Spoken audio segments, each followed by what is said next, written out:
afternoon, morning, evening, depending upon where you are at geographically. I'm so happy to be here today. I am Dr. Sandy with Beach Meets Wellness, and I like to tell people that my job is to help you live an ocean-inspired lifestyle. So today we're going to be talking about how you can step outside and expand. As we talk today about building a wellness practice, I'm going to kind of use that term, kind of your practice, interchangeably. I recognize that we have lots of different types of wellness practitioners that may be here. So I'll use kind of just wellness and practitioner kind of broadly here. So as we get started for today, just a little bit about me briefly before we dive in. I definitely wear lots of roles and hats, we could say. I'm a professor. I train master's and doctoral students how to become counselors.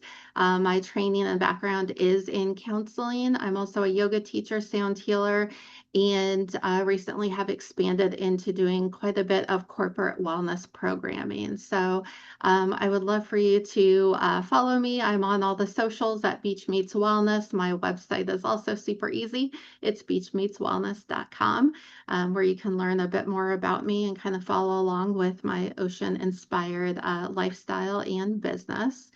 And for today, I think we're going to drop a link into the chat here in just a moment. But if you want to follow along with the slides, you can simply use the QR code. I'll also have a hyperlink available, and you can download the webinars. And I'll also be including a couple of other resources that you may find helpful for us today as well. So with that being said, I'll give you a moment if you want to pop open your phone and just scan the QR code. I find that that's easy, but the link is also in the chat for you as well. And so for today, what we're going to be talking about a bit is how the wellness landscape is changing. What we might say as successful 5 years ago is not necessarily as successful today. We could say that there's been some transitions that are happening. And as a result, us as wellness professionals and business owners need to think about what mindset shifts that we also may need to be making. I'll also be guiding you through the 5 stages of my wellness expansion framework. So kind of giving you some structure and guidance on how you can be thinking about expanding your wellness offerings.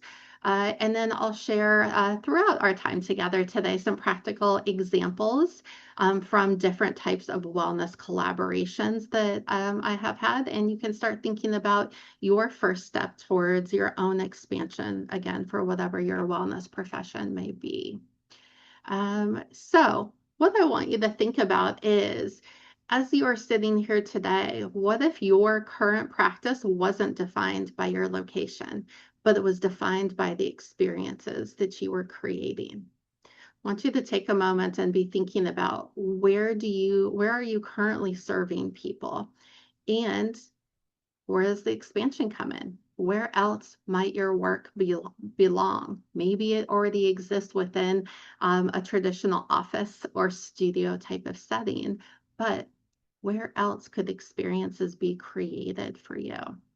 And as we get started here, I would love it if everyone would take a moment into the chat here. We are a small enough group, and I'd love to just kind of read, what is your profession when it comes to the wellness arena, and geographically, where are you located? So again, I am located in Central Florida, and most of my wellness offerings are in the area of yoga, sound healing, and corporate wellness programming. So I'd love it if you take a moment into the chat and see who do we have here today. What is your profession and your geographic location? And I'll use that to kind of help guide some of the examples that I will give everyone today as well. So with that being said, how is our wellness industry evolving? Well, we can be thinking about that today our clients are looking for flexibility. They're looking for community. Perhaps more than ever, our clients are wanting personalization, They're wanting connection and experiences. So we are no longer in this place or this space of just thinking about purchasing appointments or booking an appointment. We really have clients who are looking to, one, invest in themselves, but they're really looking for transformation. And that transformation comes from the experiences that we're providing. And I kind of smile as I even just sit and look at this on the screen here. When I think about flexibility, I think more than ever, our clients are wanting flexibility too. So I know that in my recently opened yoga studio, people are waiting till the last minute, even more so than normal, to be booking appointments. And so, like, how do they have the flexibility to do that? What are your cancellation policies, and how does that fit into what your offerings are? So we'll talk about some of that today. Perhaps this is a result of just kind of where society is at. That piece of community and connection, I think, is something that more and more clients are wanting. They want to know what they're entering into, that they're getting that personalization. And really, all of this comes into, we could say, experiences. So thank you to those of you who have contributed in the chat here. It's great to kind of see. We have those that are in health and wellness coaching, yoga, mindfulness, serving individuals, groups, communities, chiropractic, health and wellness coaching. And I love it. We have people from all over, from coast to coast here, which is wonderful. I like to say I'm kind of serving from coast to coast, from California to Florida. So thank you all for being here.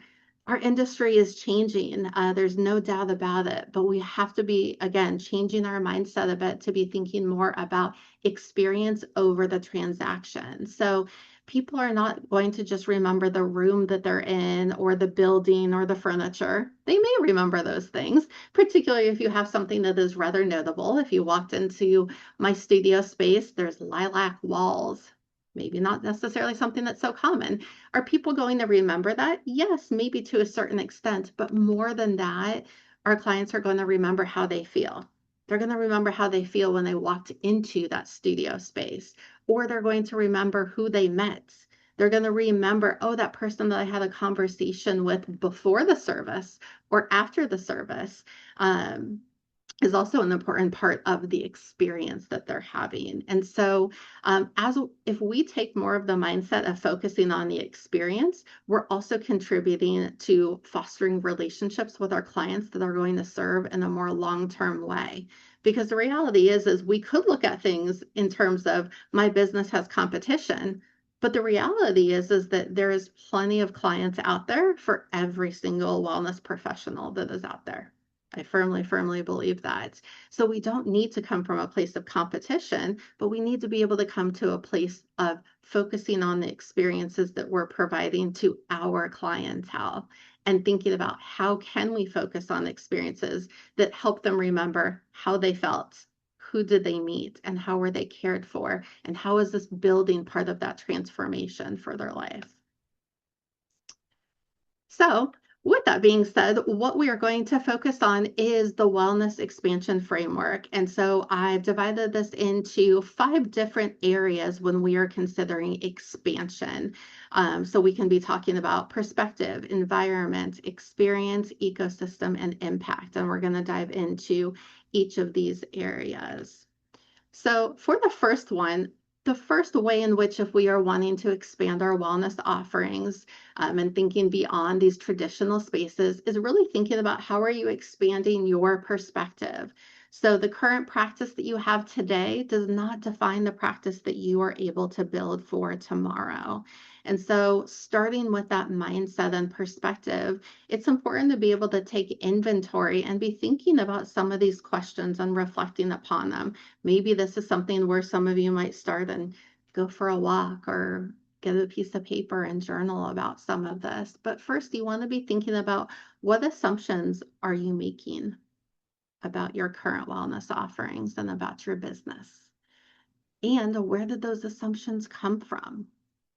And then what possibilities might you have dismissed because of where your current perspective is? So when I think of my perspective, I started in the wellness profession. I could say when I first started graduate school in my counseling career, but if I think about specifically yoga and wellness, offerings about 6 years ago, my focus was on, I kind of take the non-traditional route in much of my life, and I say non-traditional is my middle name. I started my entire business that I have now 6 years ago, and it was all about yoga beyond the studio. It was beyond the four walls. So I have taught yoga. I've done sound healing in parks, beaches, breweries, wineries. Um, I've done things in corporate settings. I've done things at schools, universities. So my perspective started with kind of this very broad, I want to bring the services to where people already exist. And that's something that was a part of my perspective. And so I've kind of engineered this the opposite way. I've expanded, I was just saying this earlier, I've expanded into a studio space. That's my expansion. I started in all of the community settings. So for you, you want to be thinking about what is your current practice and how can you expand that perspective that you have. So one thing, just to kind of give some examples here, how might we each expand beyond maybe the one singular or maybe two locations that you might have? We could have a massage therapist who currently works at two different studio settings that are 10 miles apart. But how might beyond just those two locations might that massage therapist expand? Or if we think about a nutritionist who currently works in a multidisciplinary medical setting or medical facility, how might they expand? Or if you were a mental health counselor or a chiropractor or a mindfulness and wellness content creator, how can you expand the offerings that you have and be bringing them beyond just that one location? So thinking about some examples, this is part two of the framework, is thinking about how you are expanding your environment. And so your work, regardless of what type of wellness professional you are, can exist in oh so many places.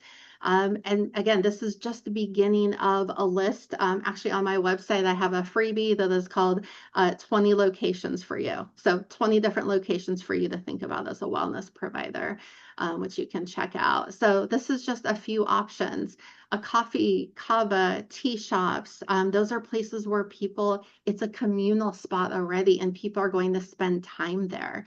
And so as you think about expanding your environment, and I'll talk about this a little bit later with ecosystem as well, but when you think about expanding your environment, it may be that the coffee, kava, and tea shop is not necessarily where you are delivering your service, but it is a part of how you are expanding your ecosystem, and therefore your environment is related to that. So people are spending time at a coffee, kava, and tea shop. That means that you have a captive audience if you are there. So you might consider how you could collaborate with that particular location. Similarly, our boutiques, so wellness centers, spas, breweries, these are all places where people are convening for periods of time. Resorts and hotels, art galleries. I was at an art gallery recently for a vendor event. So I was there with my yoga and sound healing business. I have retail items as well. And so that art gallery served as an opportunity for me to expand. It was me expanding the environments that I was getting into that allowed me to expand my business as well. So art galleries are really great places to do sound healing events, for example.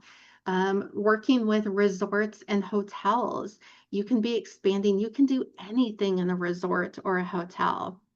Where I am in Central Florida, we have obviously things like Disney that have a very specific focus. And again, each resort and hotel has even a more specific focus than just serving Disney. Same thing is true regardless of where your geographic location is.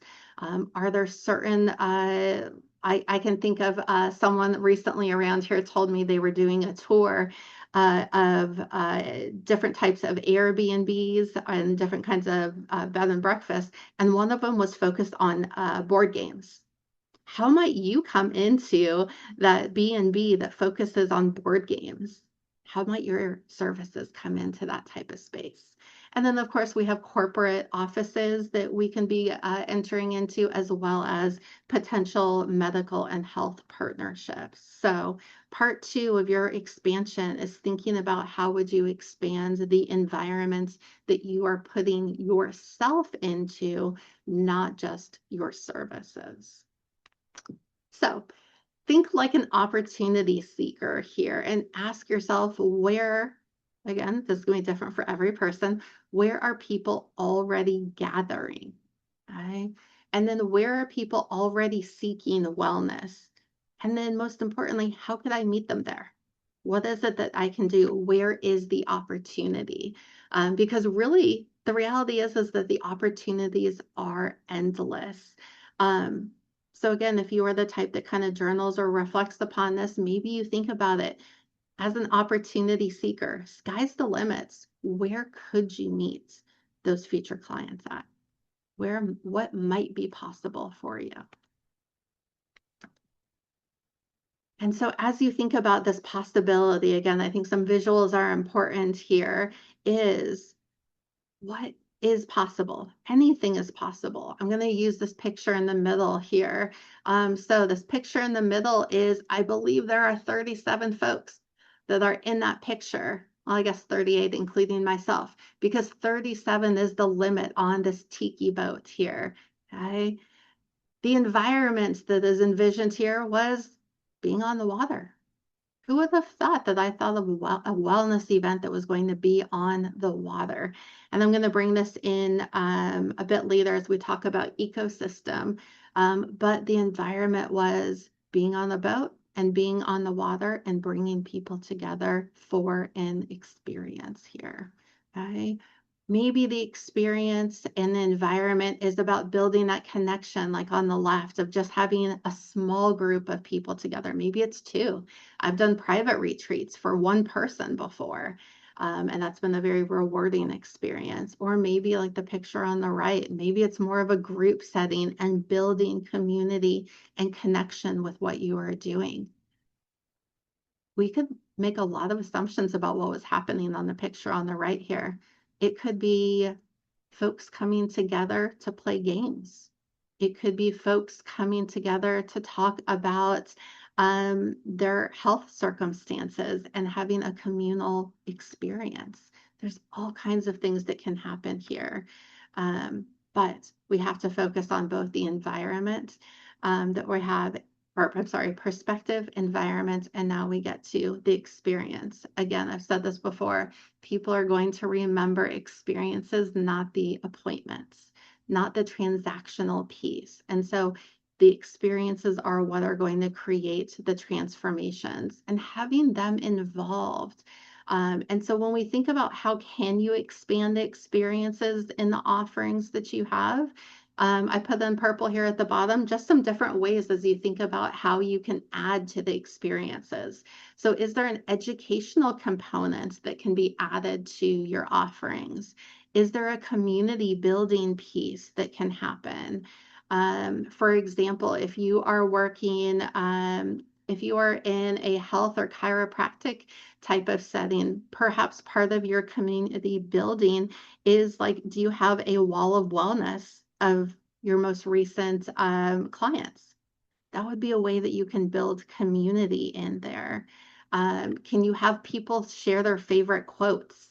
You know, maybe it is in the doctor's office, there's a doctor that says really funny stuff all the time, and that builds some of that community that's in there. Maybe you invite your clients to share their favorite quote or saying that they may have. That's a way to build community, and that is expanding your offering because you're expanding the experience that they have there. Are there, not yet, but maybe in the future, are there opportunities to expand the experience through movement or reflection or music? Sounds, again, I said I'm a sound healer. One of the things that I am looking at expanding in my services, and actually was just working on some of this earlier this morning before our webinar, I was looking at how can I be bringing in some new sound related experiences into my studio. So I'm excited about a couple of new potential collaborations that hopefully we'll see come to fruition here in the future. Are there ways to be incorporating nature? Eco wellness and ecotherapy is very much a thing. I think I saw someone that was in the Pacific Northwest. I know of a couple of people who strictly do ecotherapy. And so they are outside in nature. Is it things of thinking about the hospitality perspective and expanding your experience? And then, as much as this may seem like an aha or an obvious follow up, part of the experiences that people can have is the follow up that you provide to them.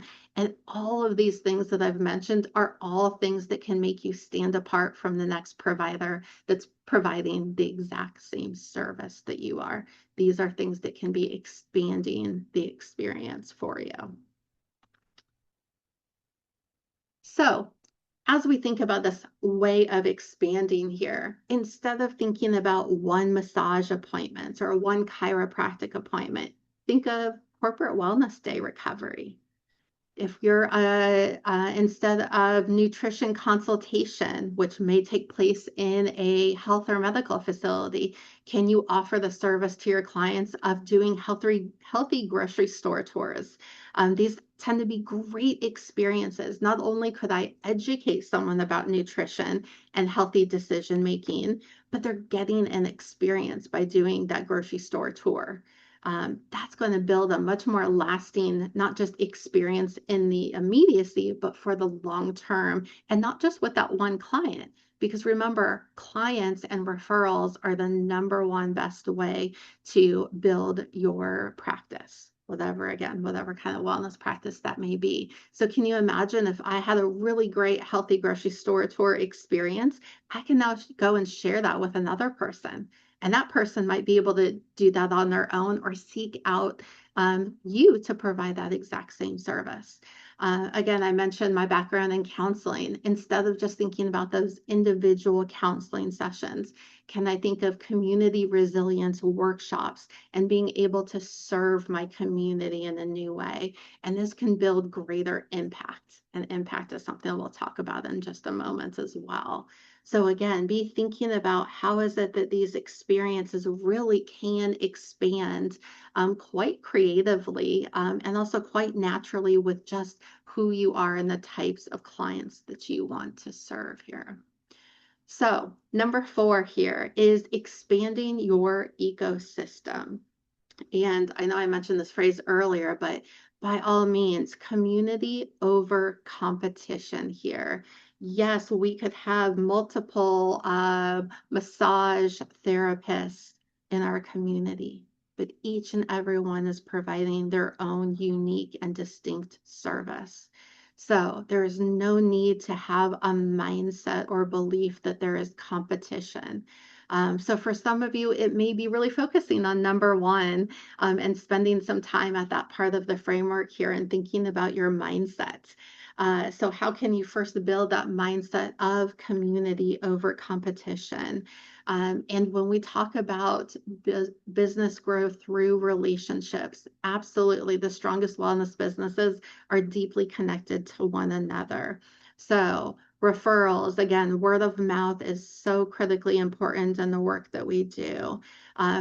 Again, I come from kind of an education background. Referrals are a little less important than education. You're there in K through 12 and you're required to be there, or if you're in college, you're somewhat required to be there, but you have some autonomy and if you show up. There's not really the referral piece isn't a part of that. In the wellness fields, it very much is important. Cross promotion, shared events, thinking about how can you come together and have shared audiences and have collaborative experiences. And this is something that I feel so strongly about. The ecosystem is such an important part. And where I live in Central Florida, we might consider, and for some people, it might be highly populated. And for others, they might consider it not that populated. Again, perspective is everything here. but we have such a great sense of community. And so when we think about community, I'm going to give a couple of examples here just to kind of really highlight this. So, what's today? Today is Thursday. It was just yesterday that I was at a women's networking group called Biz Bestie. And this is a group of business women that get together on a regular basis, again, embracing the notion that it's community over competition. And we are there to talk about and share our businesses and what we do. Some of us are in the wellness field, some people were in real estate, and everything in between and beyond there. Just yesterday, there were 3 individuals who identified as sound healers, and not one of us felt a sense of competition. In fact, I knew the 2 other people that were there that identified themselves as sound healers. I've had conversations with both of them. I know the things that they are doing. So there is no competition. It actually is about community and collaboration, and we all do things very uniquely as sound healers. And in that Biz Bestie group, not only did we focus on sharing about our businesses, part of the core values of that group are not just about networking, but about genuinely supporting other small women-owned businesses. So the location changes all the time. And so yesterday it was held at a coffee shop that is pretty new in our area. I had never been there. And so by me being there, not only was I getting a benefit of that networking time with other ladies that were there, but I also learned about somewhere that was new. And when I walked in, the very first thing that I thought to myself was, I wonder what I could do here. I saw the opportunity that may exist when I entered into that new space. So think about how can a networking group or any type of community gathering possibly serve as a way for you to expand your ecosystem.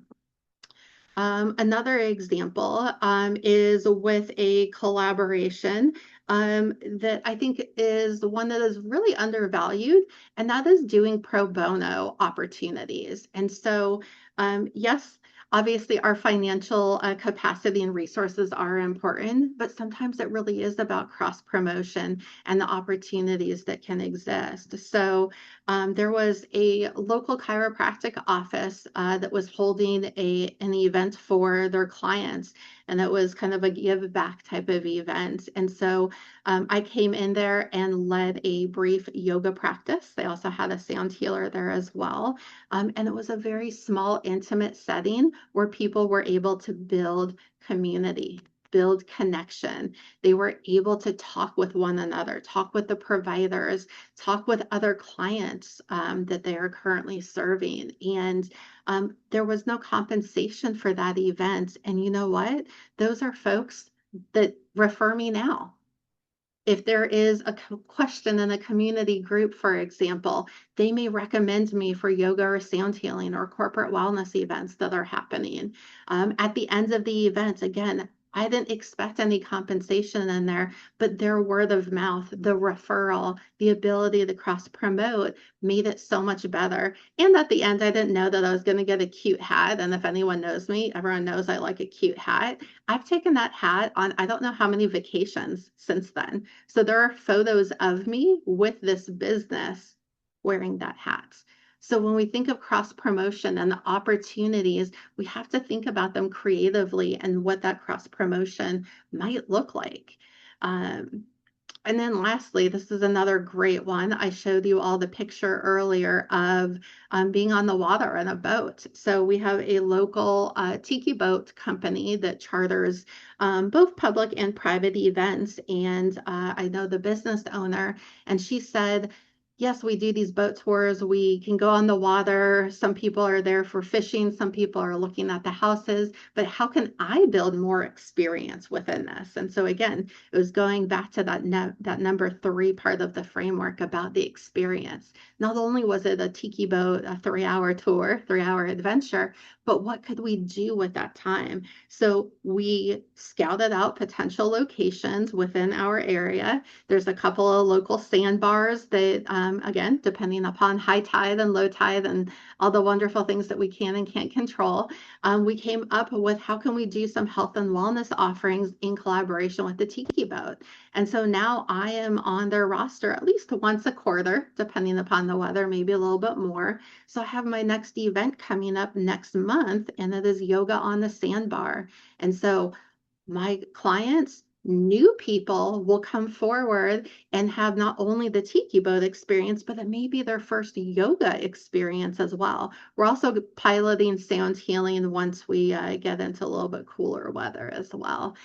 So probably this fall, we're going to do a sound healing on the water event.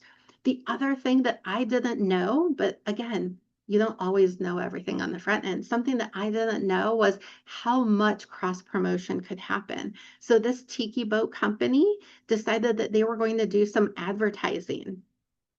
I didn't know about it until after it happened. Owner reaches out to me and says, "Hey, I just wanted to let you know I'm advertising about some of the upcoming events." That was free advertisement for me. I didn't ask her to. She did it. It was promoting her business and things that are being offered, but I'm also a part of it. I'm one of the providers that's there. So we've definitely gotten much more of a sense of community than competition, and we've created collaborative experiences. We've decided how we can expand our environments, and all of it started with where was our perspective in all of this. And then part 5 of the framework, again, we talked about perspective, environment, experience, ecosystem. We also have to think about the impact that we are making. And growth isn't just measured by the revenue. That's one metrics, but it's not the only. But we can also, especially in the wellness professions, we can be thinking about other metrics like how many lives have we served or how many lives have we touched? What communities are being served by your offerings? What partnerships have been created? What experiences have been remembered? I've had a few clients from a couple years ago that actually have recently reached out to me to ask me if I'm still doing a certain offering. And I said, no, I'm actually not doing that anymore. But they remembered it from a few years ago. And when they reached out, I was able to say, but now I'm actually offering these other things that you may be interested in. So again, lives being impacted, communities being served. What are the experiences that could be potential things to be remembered? And again, when they're remembered, they're shared with others. And so this is an important part of expansion is the impact. We could say the legacy that's being built. I have kind of mixed feelings about legacy, but I figured I'd put that on there. What's the legacy that you want to build? At the end of the day, my legacy, I want people to feel that not only did I lead them through an ocean inspired experience, but I am here to help promote the importance of rest, which is a part of wellness. And so there are many ways in which people can and need to rest. And so I want to be someone that people come to and they can remember those restful experiences that they had, not the restful 1 hour counseling session, not the restful 55-minute yoga session, but the experiences that they are having with this. Now, with all 5 of these components here, again, perspective, environment, experience, ecosystem, and impact, we have to think about sustainability. And this is something that I talk about when I do my one-on-one clarity sessions with my clients that I do business mentorship for. You have to think about what is sustainable for you. And this goes back to not comparing yourself to others, because what's sustainable for one isn't necessarily sustainable for another. But ultimately, your sustainability is going to be when you build a practice and you have offerings that are supporting of your finances, your energy, your creativity, which I think is really, really important in the work that we do in the wellness fields, our creativity, but then also our families and our future. All of these are important components to our sustainability. And so I get questions about this all the time with some of my mentoring clients of what's sustainable? How do you know? And it's one of those things that you have to constantly monitor. So, how are you monitoring the energy that you are putting into your offerings? Sometimes the greatest indicator is when something goes away, and oftentimes it's our energy or our creativity.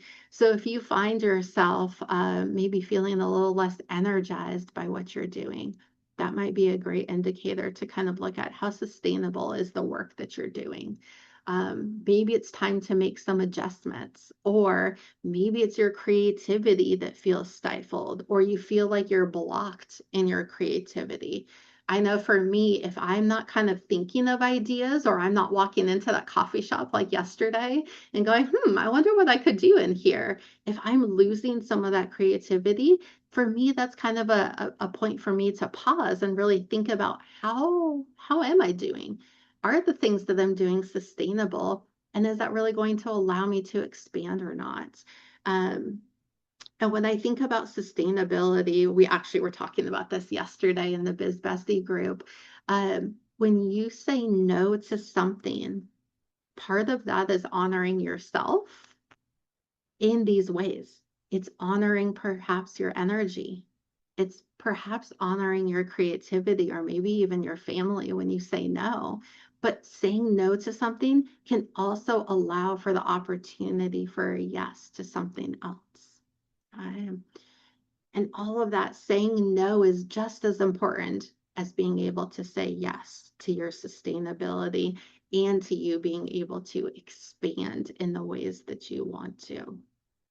And we are this everything that I'm sharing here may be breeding some questions or some wonderings, and we will have some time at the end here for some questions and chat time. So be thinking of any questions or curiosities that you may have as well. So a few other pictures here, again, just to kind of share some creativity and some illustrations of things. So on the left here, I love that this is an example of building community. So I happen to be teaching yoga at this resort. And the first day, there were, I think, about 4 folks that were there, and they were all a part of a family. There was a very large family vacation happening. It started with 4 folks, and each and every day the class grew because one more family member said, "Hey, you need to come to yoga this morning. That's at 9:30. You can still sleep in, but come with me." And every single day throughout that week, the class grew. So it was about the experience that they had. And most everyone was a first timer. They were on vacation and they were not necessarily there for yoga, but it grew because of the experience and because of the connection that was there. Part of what happened was not just each day grew, but as the groups grew bigger, people started to walk up and introduce themselves. So it was building the connections, not just amongst the family members, but also with myself included. And by the end of the week, there were actually 2 folks that said, "Do you have any recommendations for when I go back to Indiana for yoga for me?" My job was done there. I built the community, the connections, and the experience was cultivated there for them. Okay. Picture in the middle here is another retreat that I was doing in the Dominican Republic. And here on the right, I had a sound healing experience for a bachelorette party recently. So the ladies had already decided kind of what their schedule was going to be. And I came in, and yes, it was partially about the beautiful sound bowls and sound healing experience, but it was also about building the connection for them. At the end of the sound healing experience, I had written a few words that I had shared with them. And while the ladies were laying here, when I invited all of them to get up, all of them were in tears and were sobbing because of the words that I had shared with them. That was part of the experience. That was part of the connection. And I actually still keep in contact with some of these ladies now. And again, this was months ago. But I've already had 2 of the ladies reach back out to me and say, "How far are you willing to travel? Would you come do something for my business now?" This was a personal experience, but now can you come to my business? So thank you so much, Danielle. I see your message here in the chat. So again, sky's the limit when it comes to the wellness offerings that you can provide. The opportunity is there. There's so many opportunities. Some other examples here. So I've partnered with University of Central Florida for a couple of years where I come in and speak with all of their staff members. And I think last time I counted or was notified, they had over 400 staff members.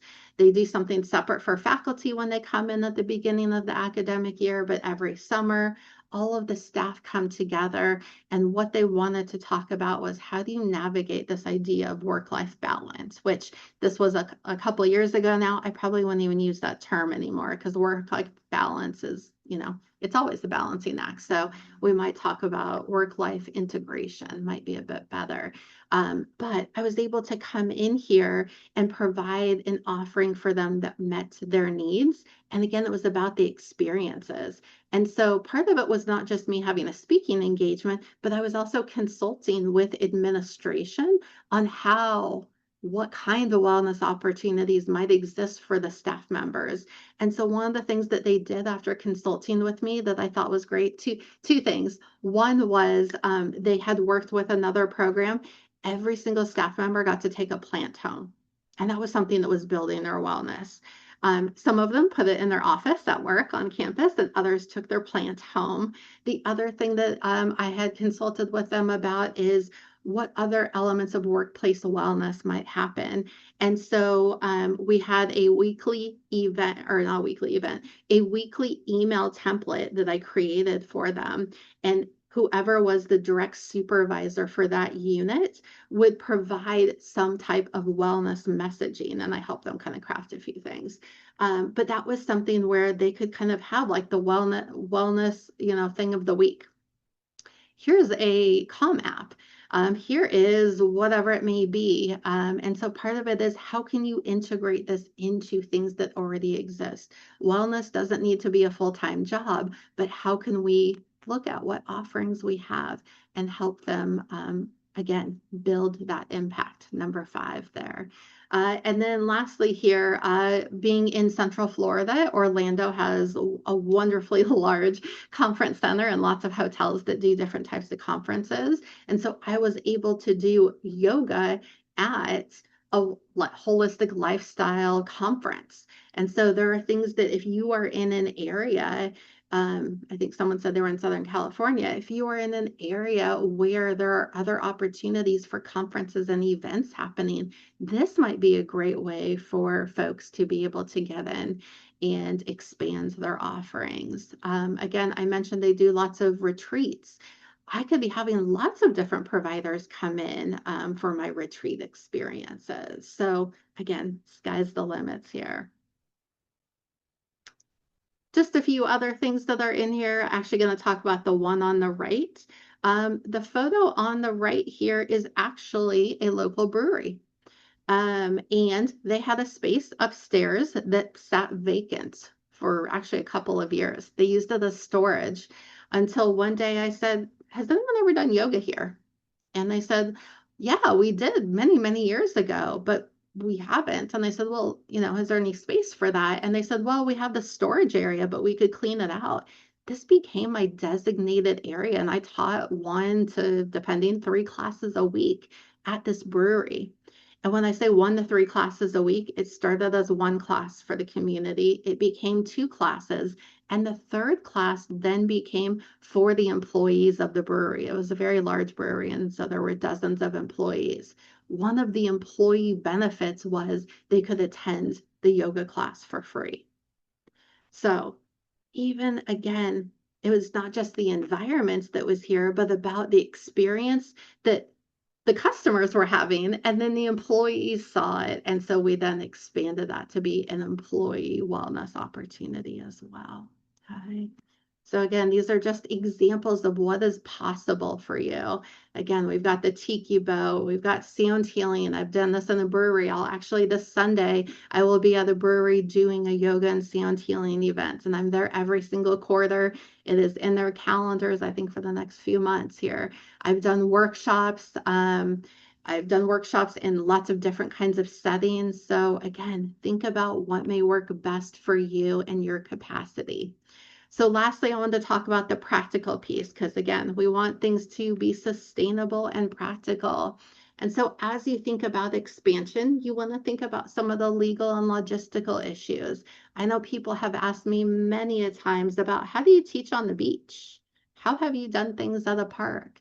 And part of it is before you start collaborating, be thinking about what are the limitations as well as the opportunities. So if you're teaching on the beach, can I be charging for that? That depends upon your city and your region and what are the rules. Sometimes you need an event permit for things, other times you don't. Can you make something that's donation based and therefore it's not a business that's being operated on the beach? Liability insurance, waivers, these are things that are so wonderfully supported by alternative balance here. And I'm so glad that I'm here to kind of share this with everyone. Um, if you are a member, not only is the liability insurance and business insurance included here at a very fabulous rate, there are so many resources that are on their website. So regardless of the type of wellness provider that you are, I think they cover like 200 different wellness professions and experiences that you may be having, but they have a whole section of resources, and some of them are things like waivers and different types of plans and business planning documents that you may need. So there's a lot of resources that come from them as well. And so I really appreciated being a part, being one of their customers. They've actually made my job easier and made my business run more smoothly. So your logistic and legal considerations are important too. And I can't emphasize this enough because I've seen the lack of this a few times lately, but professional preparation builds trust. So really think about how have you adequately or appropriately professionally prepared what you need to. That's a part of how you build trust in your collaborations. I have yet to have any collaboration where someone has come to me and said, you weren't prepared, or I'm not sure if I want to work with you again, because I focus on building that professional preparation as well. Also, you want to be thinking about with your potential expansion, with the potential collaborations that you have, think about how are you marketing things beyond that traditional office or studio space or whatever kind of your traditional offerings are located. Is there a way in which you can be telling the story of your location?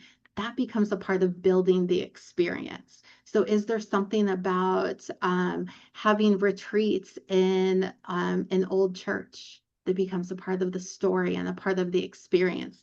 Can that really highlight part of the transformation that's there? Your marketing really does become cross promotion. And this is also part of what you want to talk about in those collaborations. Make sure that you're having these conversations in the collaboration and in the planning. Are you emailing your community? Are you utilizing social media as a means for visual storytelling? How can you leverage some of the testimonials and really lean into that word of mouth? That becomes a part of how you're marketing, and you want to be marketing the experience and its benefits rather than that appointment or rather than that transactional piece that is there. You want to be thinking about that all of this, all of what I've said is a part of marketing. All of the things, the entire framework that I talked about, all 5 pieces of it, all of it is really a part of your marketing. So if there's nothing else that you walk away with today, I do hope that there are lots of things. But if it's just one thing, it is that people do not simply seek wellness services anymore. It's not the one appointment. They're seeking meaningful wellness experiences. And you want to consider the types of experiences that you desire or that you want to provide to your clientele. Again, this is going to look different for each of you as a wellness provider and is going to look different for each of you based upon the communities and the clientele that you are serving. So if you haven't already, make sure you can use the QR code or the link that's in the chat here. Make sure that you download these slides. Again, I've hyperlinked things that are in here. Following today's webinar, I'm also going to include some resources. The first thing that will be a resource in when you are able to download all of this, I've put together some profession-specific examples. So how can you make some of that transition? So just using yoga teacher as an example here, instead of thinking with the perspective and the mindset of, I teach weekly studio classes. That's pretty traditional. I'm going to expand that to, I create experiences that help people reconnect with themselves. And here's where and how that could happen. It could happen on the beach. It could happen in a garden. I've seen some wonderful garden events. It could happen in a hospital. There's so many different ways. And so I've taken different wellness professions and provided you with examples of how you can make these transitions and make these expansions for yourself. So I'm going to include that in the link as well. And then also for all of you that are here in attendance for the webinar, if you use the code AB webinar, you can get a $50 discount for the next 30 days on having a 75-minute one-on-one clarity session with me. And what we do in those, we go through your entire business from beginning to end and try to identify some places of clarity for where and how you can expand your business. So for some of you, maybe that expansion really is starting with step one and working on some of your perspective and mindset. For others of you, it might be focusing more on expanding your ecosystem. That might be a really important piece to all of this. So this code will work for the next 30 days for you as well. And I would love to hear from each of you, whether you would like to unmute or on the chat here and see if you have any questions, but also just what has resonated most with you today. I know I've kind of shared a lot of different things, different elements, different experiences, but I'd love to hear what has resonated most with you.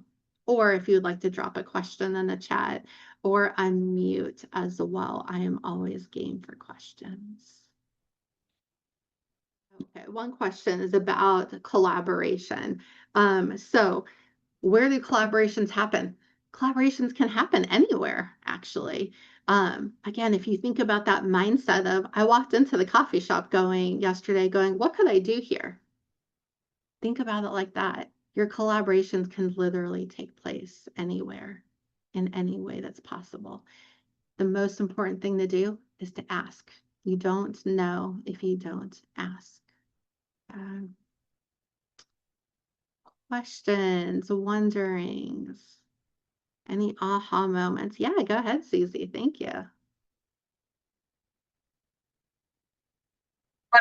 To thank you for the comment, the section on sustainability, and because I think that's something that I'm struggling with. I've got a lot of ideas, and also your advice not to try to be like someone else. Really, you really got to do your own thing. And because I got a lot of ideas that have been swirling around and where to start. And it helps me to focus on the things that are uniquely me, I think. So I appreciated that. Yeah. Sometimes you feel like you have to do all of those things. Yeah. And Yeah. I'm not going to be successful at that. Yes. So thank you. Yes. We are human beings we are human beings and we're not perfect and we can't do all of the things all of the time. But I think it's so much easier and it's really grounding when you can stay more centered on yourself and really kind of honing in on that uniqueness. Because when you do that, it almost combats that even thinking about competition. Because there is no competition whatsoever. Yes, there are plenty of yoga teachers, there are plenty of massage therapists, there are plenty of health coaches, but what is uniquely you? And that's the population that you're serving, are those that are going to be aligned with you and the clientele that you're serving. I don't feel any competition with those other sound healers that I was sitting with yesterday at all. But again, it's centering yourself on those things. And Chris, see the same thing in the chat, Dr. Selby here as well. Your own value and your impact. Yes. It's not just the people you serve, but also the community as well. And honestly, I think sometimes that piece of community, as you're thinking about kind of any or all of these 5 ways of the expansion framework, is that the community piece can also be something that helps ground you on the business front. Again, some of us as wellness providers, we might be really good on that wellness providing side and the service side. And maybe some of the business stuff isn't as easy or isn't as desirable, but that community piece really helps.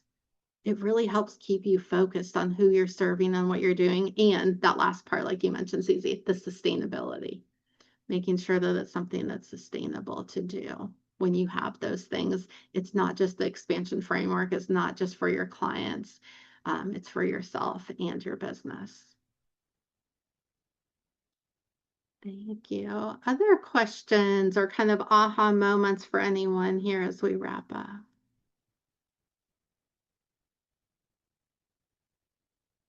All right. Well, thank you all so much for being here. Again, if you have any questions, I'm super easy to find. Beach Meets Wellness website and all of the socials. If you have questions or anything, again, make sure that you download those slides. And I'm going to be adding another resource as well this afternoon to the folder as well. So make sure that you grab all the goodies that are there as well. So thank you all so much for being here. And I will sign off as I do in every single email that I send. And that is saying, take care and remember to breathe.